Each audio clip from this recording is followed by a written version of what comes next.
হায়দার আলী, মাইসোরের শক্তিশালী শাসক ও ঔপনিবেশিক শক্তির বিরুদ্ধে সংগ্রামী নেতা। ভারতের ইতিহাসে অষ্টাদশ শতাব্দী ছিল রাজনৈতিক অস্থিরতা ও ক্ষমতার পুনর্বিন্যাসের এক গুরুত্বপূর্ণ অধ্যায়। এই সময়ে দক্ষিণ ভারতে যে কজন শক্তিশালী শাসক ব্রিটিশ ইস্ট ইন্ডিয়া কোম্পানির আগ্রাসনের বিরুদ্ধে দৃঢ় প্রতিরোধ গড়ে তুলেছিলেন, হায়দার আলী তাদের মধ্যে অন্যতম। তিনি শুধু একজন দক্ষ সেনানায়কই নন, বরং একজন দূরদর্শী প্রশাসক ও সংস্কারক হিসেবেও পরিচিত। জন্ম ও শৈশব। হায়দার আলীর জন্ম আনুমানিক ১৭২০ খ্রিস্টাব্দে বর্তমান কর্ণাটক রাজ্যের বুদিকোটে অঞ্চলে। তাঁর পিতা ফতেহ মুহাম্মদ ছিলেন মাইসোর রাজ্যের একজন সামরিক কর্মকর্তা। সাধারণ পরিবারে জন্মগ্রহণ করলেও শৈশব থেকেই হায়দার আলীর মধ্যে সাহস, নেতৃত্ব ও সামরিক কৌশলের প্রতি বিশেষ আগ্রহ লক্ষ্য করা যায়। প্রথাগত শিক্ষার চেয়ে বাস্তব জীবনের অভিজ্ঞতা ও যুদ্ধক্ষেত্রই ছিল তাঁর প্রকৃত শিক্ষা। সামরিক জীবনের সূচনা। হায়দার আলী খুব অল্প বয়সেই মাইসোর সেনাবাহিনীতে যোগ দেন। তাঁর অসাধারণ সাহসিকতা, কৌশলগত বুদ্ধিমত্তা ও সংগঠক হিসেবে দক্ষতার কারণে দ্রুতই তিনি ঊর্ধ্বতন কর্মকর্তাদের দৃষ্টি আকর্ষণ করেন। বিশেষ করে কামান ও অশ্বারোহী বাহিনী গঠনে তাঁর দক্ষতা তাঁকে আলাদা পরিচিতি এনে দেয়। ক্ষমতায় আরোহণ। মাইসোরের ওয়াদেয়ার রাজাদের আমলে রাজ্যের প্রকৃত ক্ষমতা ধীরে ধীরে সেনানায়কদের হাতে চলে যাচ্ছিল। এই সুযোগে হায়দার আলী কূটনীতি, সামরিক শক্তি ও প্রশাসনিক দক্ষতার মাধ্যমে ধীরে ধীরে রাজ্যের সর্বময় ক্ষমতার অধিকারী হন। ১৭৬১ খ্রিস্টাব্দে তিনি কার্যত মাইসোরের শাসক হিসেবে আত্মপ্রকাশ করেন, যদিও নামমাত্র রাজা তখনও ওয়াদেয়ার বংশের কেউ ছিলেন। প্রশাসনিক সংস্কার। হায়দার আলী ছিলেন একজন দক্ষ প্রশাসক।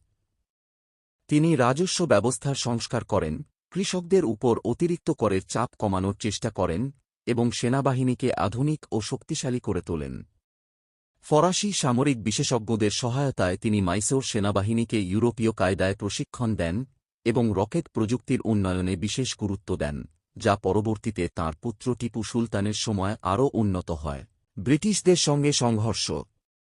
হায়দার আলীর শাসনামলের সবচেয়ে গুরুত্বপূর্ণ অধ্যায় হল ব্রিটিশ ইস্ট ইন্ডিয়া কোম্পানির সঙ্গে সংঘর্ষ। তিনি উপলব্ধি করেছিলেন যে ব্রিটিশরা ধীরে ধীরে ভারতের রাজনৈতিক স্বাধীনতা গ্রাস করছে। প্রথম ইঙ্গো-মাইসোর যুদ্ধ ১৭৬৭ থেকে ১৭৬৯, এই যুদ্ধে হায়দার আলী তাঁর সামরিক দক্ষতা প্রদর্শন করে ব্রিটিশদের পরাজিত করতে সক্ষম হন এবং মাদ্রাজ চুক্তি স্বাক্ষরিত হয়। দ্বিতীয় ইঙ্গো-মাইসোর যুদ্ধ ১৭৮০ থেকে ১৭৮৪, এই যুদ্ধে হায়দার আলী ব্রিটিশদের বিরুদ্ধে আরও কঠোর প্রতিরোধ গড়ে তোলেন। যদিও যুদ্ধ চলাকালীনই তাঁর মৃত্যু ঘটে। মৃত্যু।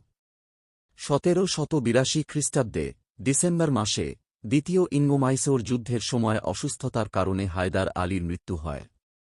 তাঁর মৃত্যুর পর তাঁর সুযোগ্য পুত্র টিপু সুলতান মাইসোরের শাসনভার গ্রহণ করেন এবং পিতার আদর্শ অনুসরণ করে ব্রিটিশ বিরোধী সংগ্রাম চালিয়ে যান। ঐতিহাসিক গুরুত্ব ও মূল্যায়ন। হায়দার আলী ছিলেন একজন সুশিক্ষিত সেনানায়ক, যিনি সাধারণ অবস্থা থেকে উঠে এসে একটি শক্তিশালী রাজ্যের শাসক হন। তিনি প্রমাণ করেছিলেন যে সঠিক নেতৃত্ব, সাহস ও কৌশল থাকলে উপনিবেশবাদী শক্তির বিরুদ্ধেও প্রতিরোধ গড়ে তোলা সম্ভব।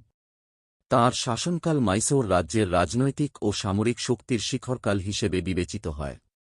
উপসংহার। হায়দার আলী শুধু মাইসোরের শাসক নন, তিনি ছিলেন ভারতের স্বাধীনতা সংগ্রামের প্রাথমিক পর্বের এক অগ্রদূত। তাঁর জীবন আমাদের শেখায়, দৃঢ় সংকল্প, বাস্তব জ্ঞান ও দেশপ্রেম একত্র হলে ইতিহাসের গতিপথ বদলে দেওয়া যায়।